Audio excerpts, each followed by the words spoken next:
Hi guys! Welcome back to my channel! Alright, maganda po ang topic natin ngayon. Dividend investor dyan, magsilabasan kayo. Ang topic po natin si DDMPR. Problema lang ba to o maganda na bang pasukin? Turn around na ba? Ay, reviewin po natin. Alright. So, pag-usapan po muna natin ang business po, no? Okay, alam niyo na po to. REIT po ito, no? Real Estate Investment Trust. At ang sponsor po nito ay si Double Dragon Corporation. At kaya po natin pinapasok ang mga REIT. Siyempre gusto lang natin sumahod po tayo ng dividends, no? At ito na nga po ang ownership po niya, no? DDMPR po, no? 46.7% ay owned ng Double Dragon Corporation and 33% po, no, ay owned by the public like you and me. Okay, no? Ayan. So, and then may dalawa pong individual na may-ari po nito, no? Si, ano bang basa dito? Yuhui ko ba? Ganyan, no? Alright. So, ayan lang po, no? And as of December 31, 2022, tatlo lang po ang kanilang property sa kanilang portfolio. Tatlong office buildings na may konting retail component daw sa DD Meridian Park. Okay, di pa po ako nakarating dyan, no? Pero minsan pasyalan po natin. Ito po yung tatlong property na yon, si Double Dragon Plaza. 11-story po ito, no? Ayan. Okay, tingnan po natin. Double Dragon Plaza. Next naman po, Double Dragon Center East. Tatlo po ito, no? And the last one, Double Dragon Center West. Pare-parehas po yatang 11-story po ito na building po, no? Ayan. And as of December, ano po ito ha? As of December 31 po, no? 2022, matataas pa po yung occupancy po niya, no? Makikita po ninyo dito, 91.48%, 100%, 94%. Pero alam ko po, mas nauna na po kayo sa balita na hindi na po ganyan ang occupancy rate po nila. Actually, ang target po yata nila ngayon, maka 90% man lang, ano? Ayan. Or by end of 2023, makaabot po sila ng 95% kasi alam ko hindi na po ito. As of 2023, hindi na po ito. Pero ang isang maganda po dito, no, kung mapapansin po ninyo, yung mga buildings po nila medyo bago-bago pa. 2017 natapos, 2019, 2019, medyo bago-bago pa po ito, no? Hindi pa po ganong kaluma, hindi pa po kasing tanda ni Kuya John. Alright, ayan. So, ang tenants po nila, ang sabi po sa kanilang annual report, BPO. Pogo! Ay! Ano ba yan? Nakakatakot, BPO, Pogo. Ayan. Pagcor accredited BPOs. Ayan. With lease terms ranging from 3 to 10 years. The company is not dependent upon a single tenant or any one industry subsector. Ayan po, no? So kayo na pong mag-judge. BPO at Pogo. Okay, kayo na pong bahala mag-interpret. So, ano ang nangyayari? Tingnan nga po natin. So, ang una po natin tingnan yung dividends po, no? So, kung mapapansin po ninyo, for the rest of 2020, simula po nung, alam ko pumasok po ito, no, na-listed po ito, ayan na po ang nangyari po sa kanya, no? Medyo nung last year po, na-maintain lang po niya yung kanyang dividends po, no? Halos hindi po umaangat po yung dividends niya last year. And then, ang kasamaan palad po, this year po, pagpasok ng 2023, bumagsak po ang dividends. Ayun, kitang-kita niyo po dito sa part po na to, bumagsak po talaga ang kanilang dividends first quarter po, no? So malamang hindi po ganun kaganda ang nangyari sa kanila, no, noong fourth quarter last year, no? And then tumaas po ng konti yung second quarter na dividends po nila, pero hindi pa rin po nila naabot yung last year po na level. So alam na po natin, something is wrong, no? Something is wrong ang nangyayari po dito, and alam na po natin, no? Siguro po occupancy rate po ay bumaba po dito, kaya po hindi nila mabigay yung, hindi nila ma-increase yung mga dividends po na hinahangad po natin. Ayan. At i-compare po natin sa A-REIT. Ito po napakalinis po ng graph po ng A-REIT. Kaya po ito po ay talagang mahal po ang A-REIT kasi napaka likable po talaga. Gustong-gusto po ng mga tao si A-REIT kasi ang linis po ng graph po niya. Kita nyo naman po, no? Dire-diretso po napapataas nila ng patataas year after year ang kanilang dividends. Ayan. So, maganda po kasi ang pagkaka-manage po yata ng A-REIT. Inject po yata sila ng inject ng properties po. Kaya po siguro napapataas po nila ang kanilang FFO per share. Ayan. At ang C-REIT naman po, mas late po itong pinanganak si C-REIT, pero nakikita pa rin po natin yung graph po niya. Pataas pa rin po ito ng pataas. Hindi po ito bumaba sa point po na to, itong second quarter ng 2020. Hindi po yan bumaba. May bonus lang po itong first quarter kasi malaki po yung kinita po nila. May ano po kasi ito itong si Siri 8 may bonus po yan eh. May ganun po siya pag yung malaki yung kinita niya, may ano tayo, may bonus income po tayo sa kanila. So kaya po ito tumaas. Pero kung titingnan po yung graph, pataas po talaga nila to in general. Pataas po talaga ang ano po nito. So kung i-compare po natin kay Airy 8 at kay Siri 8, medyo sablay po talaga, medyo tagilid pagdating sa dividends po, no? Pero bumabawi na po, pabawi na po siya, no? Alright. And tingnan po natin yung income. Tingnan po natin yung September 30, 2022, yung last na quarterly report last year, no? So ako po, ayaw ko po na po tingnan dito yung other income, no? Tsaka yung ganyan, yung interest income. Mas gusto ko na po tingnan yung rent income, yung upa, kasi ito naman talaga yung pinaka ano talaga na ito eh. Pinaka meat, pinaka karne ng ating kinikita. 531 million ang kinita po nila, no, in one quarter. Ngayon, tingnan po natin yung one quarter. First quarter ng 2023, bumagsak po to 468 million po ang rent income nila. Tingnan niyo po, no? From 531, bumagsak po ng 468. Ayan, so medyo malaki-laki rin po ito, no? May 10% po ba ito?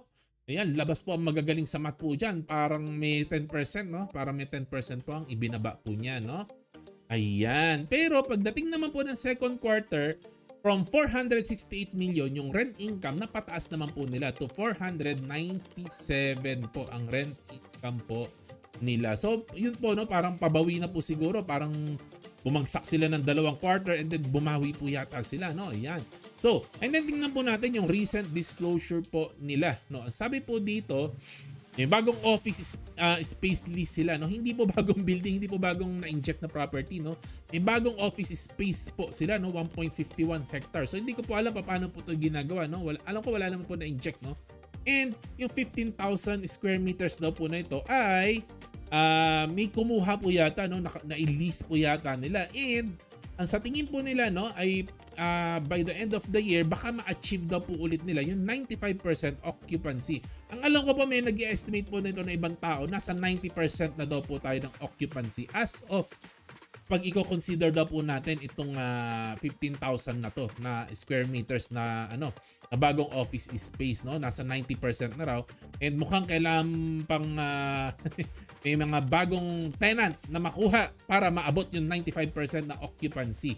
At ito po yung pinagyayabang po nila, no, noong August 17, no, ito pong 1.51 hectares ito or 15,000 square meters ay naka-receive daw po sila ng payment na 55 million. So ito po yung isa good news na baka nagta-turn around na po ang company po na to, ang REIT po na ito, no?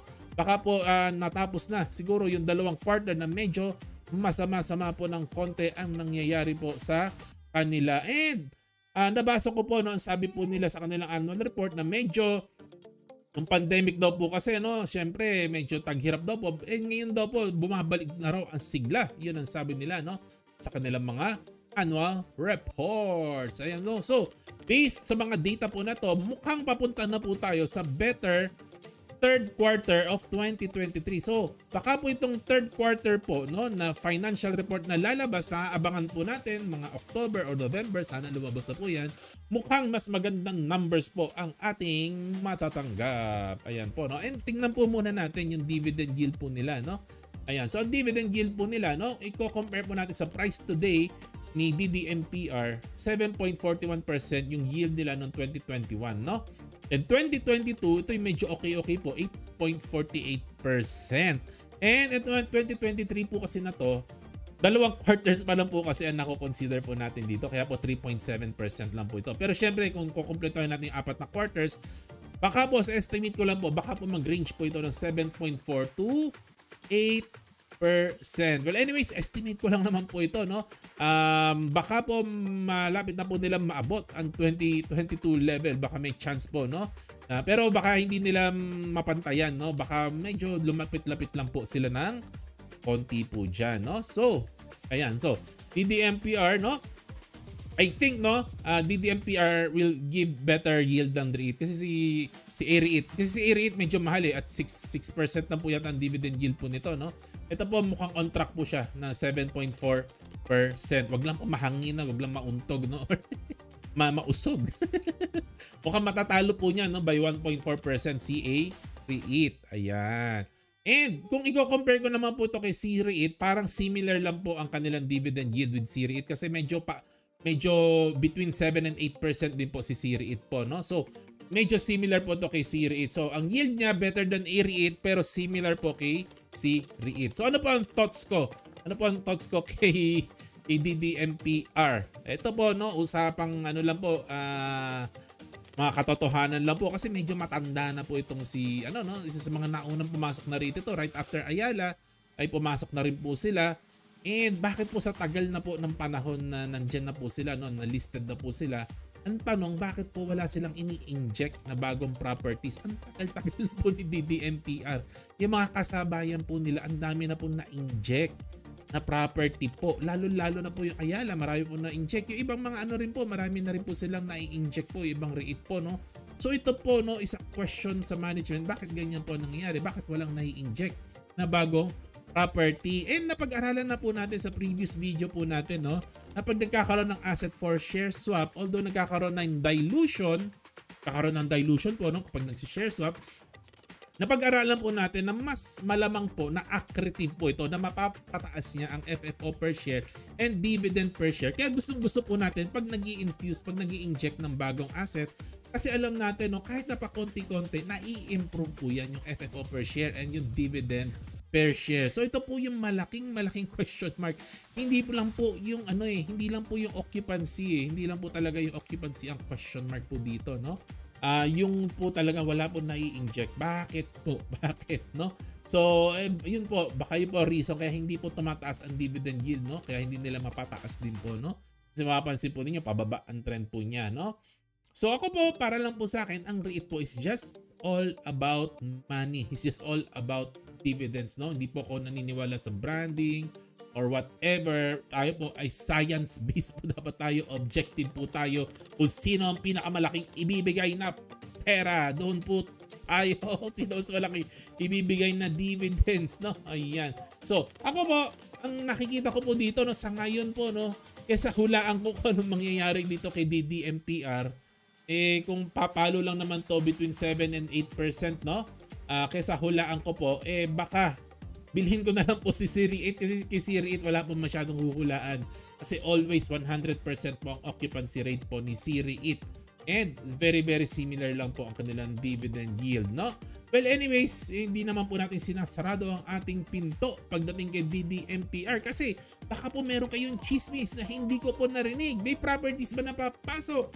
Tataas ba ang occupancy rate? Meron ba kayong naririnig na chismis na hindi ko pa po narinig? Pa-comment naman po sa baba. Ang sabi pa nga po ng karamihan po, no, Pasko na po ngayon. Kaya please, share your chismis.